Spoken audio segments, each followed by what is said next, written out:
and it's not on the Son. All Steiner describes it is that there are two thrones up there, and one of them has Christ in it when he was a Son being, but now there's only the image of Christ there, not the Christ himself, because he's working from within the earth sphere itself. And if we do not develop a personal, see, everybody has exactly the same relation to Christ. Everybody on the planet, since the moment of the blood of Christ falling into the earth at the time of the crucifixion, from that time on, every single soul. Do you want the thing to be put? He's got the sun in his eyes. Yeah, I just wanted to ask you a question. What? Well, how does that relate? You know, you grew up culturally Buddhist or Islamic, and how do you have a relationship with Christ? Because the Christ planted his impulse into every single human soul on the earth since that particular day. So it doesn't matter whether you're a Buddhist or a Christian or a Hottentot. It's just kind of it's just a spiritual fact about being a human being on the planet this time. So the Christ, in other words, the Christ has the same significance for the wild tribesmen in the depths of the Amazon forest as he does for the highest initiate in the world. Whether he's conscious of that word or anything. It's right. Energetic. And you can, and I believe, it's spiritual, and I believe that you can be Christian in everything that you do, say, and think without having any knowledge of the existence of Christ at all, intellectually. There's no question about that in my mind. Because he did it for the love of every human being, both men and women, of every color, skin, every creed, and every locality on the face of the earth. And so therefore, to not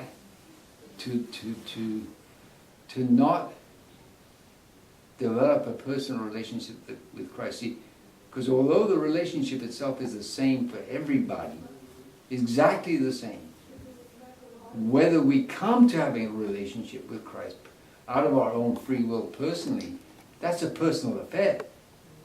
You know, you have to do it consciously, right? You can't just diss it. How do you do that? How do you do that? Yeah, if you don't have any background with religion. And you know what Christ said in the Bible? It's a deep mystery, that's for sure. He said, only those who God sent come to me. That's what he said. And Steiner says, if we do not develop a personal relationship with Christ, it is a personal catastrophe. And it is, there's no question about that. But the thing is, you see, you have to want it. And the Christ that we know from our upbringing is a complete caricature. It's not even Christ. Right? It's not even, there's an old saying in ancient, from the East, the name of a thing is not necessarily the thing named. So people call Christ, and in fact they're not referring to Christ at all, they're referring to Lucifer. And I got a whole talk about that, how that happened. Because when you look at the Christian church today, it is totally egocentric, and it's totally selfish, and it's totally self-serving. Those are all Luciferic characteristics. I mean, that's pretty evident, right? I mean, don't you think? Yeah. Yeah, I mean, it's so bloated and it's so arrogant, and the Christ. See, what happened when the Emperor Constantine, Emperor of Rome, in 4 AD, he made Christianity the official religion of the Roman Empire.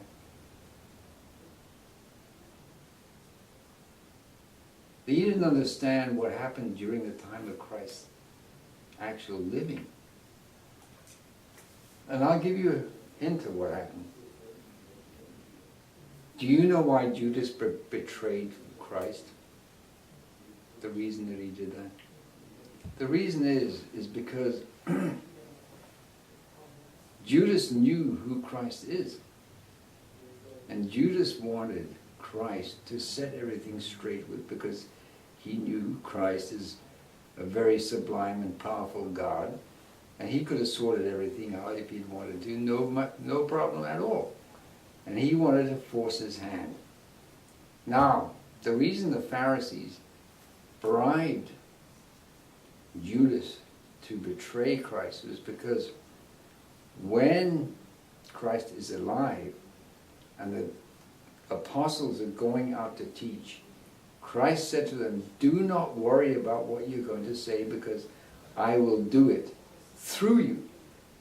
So whenever they went over the whole of Palestine and all that region to spread the gospel, and they got up to speak to the crowd, Christ came into them, and their faces changed to that of Christ when he was speaking through the apostles. So the Pharisees didn't know which one of the apostles was the real Christ. So that's why they persuaded Judas, and Judas was willing to do it, because despite the fact that Christ had told Lucifer, I do not want to have dominion over the whole earth. You know, the temptation in the desert, the 40 days. He said, I don't want that. That's not it. He said, my kingdom is not of this world. But Judas wanted to force his hand. So that meant that the Emperor Constantine didn't understand what happened at that time. He made Christianity the official religion of the Roman Empire, and then that's when Lucifer and Ahriman slipped into the Roman Church and made it a secular body which had, shall we say, designs on material earthly dominion. That's exactly what happened. Mm-hmm. So, if we went, Doesn't Christ say something else about give up everything and follow me, or something to that effect? Well, yeah, there was a rich kid. He was asking how he could. No, it's not. It's nothing to do with that. That was It's just a personal thing that Christ had with that particular individual. Okay. At that time, so a rich kid came up to say and was telling him, "I want to follow you," and he said, "Give up everything and follow me." And the guy wouldn't do it. Okay. I guess I couldn't remember I mean, exactly. right. That came to mind. But today it's a matter of setting up a spiritual, personal relationship with Christ out of your own volition. And that's up to you. It's up to the individual whether they want to do that or not. But what I'm saying is that the consequences of not doing it, and the thing is, we have to realize that it's not a question of there being any kind of pressure on you to do it, right? Because the Christ impulse was only seeded when that crucifixion happened. So it's only been 21 centuries since then. We're in the 21st century. So it's still young. And it's been gradually waxing over those times. And Christianity really hasn't made any, should we say, the understanding of Christ hasn't really made any inroads at all. I mean, there's no understanding of Christ in the planet today at all. Because as I mentioned, what they talk about when they talk about Christ, and I went to Christian church for 10 years, they don't talk about Christ at all. It's a total farce. It's just a hypocrisy. So, the point is about going through the sun sphere is that if we have made the personal relationship with Christ, we are social beings there. And what happens is we get a healthy, strengthened, etheric body. during the time in this sun sphere. And we also encounter Lucifer. This absolutely blew my mind when I read this. Lucifer is a brother to Christ, legitimate in the sun sphere. And what happens after we pass through the sun sphere is Lucifer takes us by the hand and guides us on the rest of the journey, where we go through the Mars sphere, the Jupiter sphere, and the Saturn sphere, up to the starry realm, and then he guides us through the whole contraction down to that little germ that hooks up to the zygote that our mother and father have prepared for us to be incarnated in. We hook onto it with that. That's how it happens. Now,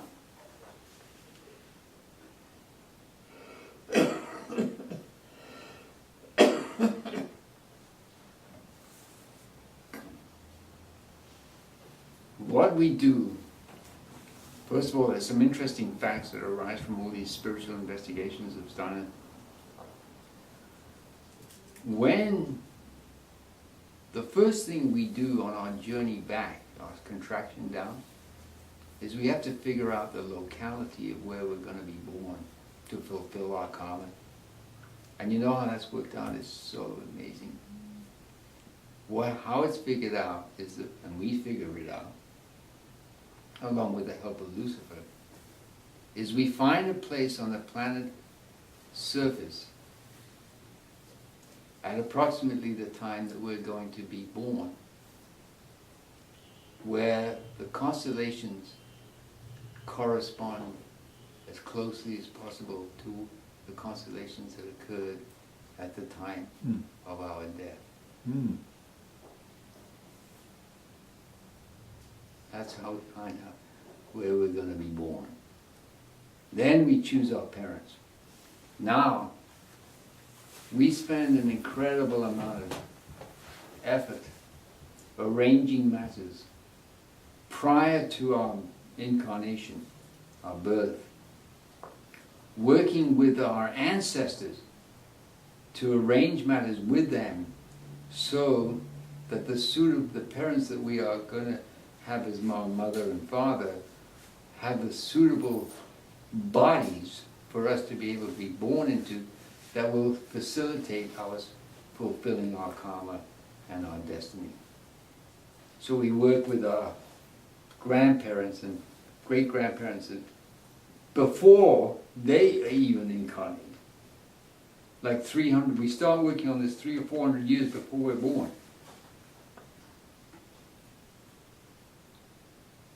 So you're talking about how much responsibility. Now we do get help, of course, from Lucifer, but we have a tremendous responsibility in doing this.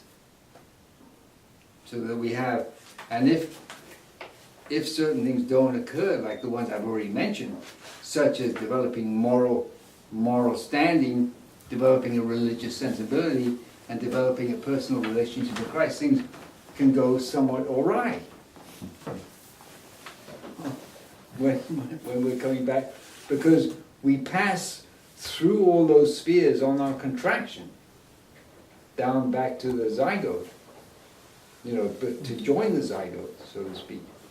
And one thing I didn't mention is that when we discard our etheric body prior to entering into Kamaloka, we don't actually discard the whole thing. We keep a germ, a seed of our etheric body with us, which trails us through our entire journey, through the spheres of the planetary spheres, all the way there and all the way back. And this is our causal body, because recorded in that etheric germ is everything we've ever done in this life. So when do you shed that? You don't. You never shed it. Even in the next life, you hold on to